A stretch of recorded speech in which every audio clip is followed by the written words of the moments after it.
జీవితంలో కొన్ని జ్ఞాపకాలు మరిచిపోతే గాని బ్రతకలేం. కొన్ని గాయాలను గుర్తు చేసుకుంటే గాని ఎదగలేం. అలలకు అలసట ఉండదు, ఆశలకు హద్దు ఉండదు. ఇదే జీవితం. మనసుకు నచ్చిన జ్ఞాపకాలు గుర్తుకు వచ్చినప్పుడల్లా కాలం వెనక్కి వెళ్ళిపోతే బాగుండు అనిపిస్తుంది. నీ కోసం ఏడ్చేవారుంటే నీ అదృష్టంగా భావించు. నిన్ను చూసి ఏడ్చేవారుంటే వారిలో లేని గొప్పతనం నీలో ఉందని సంతోషించు. మనుషుల స్వభావం రెండు రకాలు.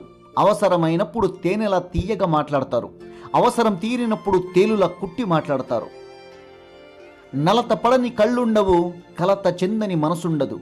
కళ్ళు ఏడ్చిన ప్రతిసారి మనసు బాధపడాలని రూలేం లేదు. కానీ మనసు బాధపడిన ప్రతిసారి కళ్ళు తప్పకుండా ఏడుస్తాయి. మనం వినేది చూసేవి అన్నీ నిజాలు కావు.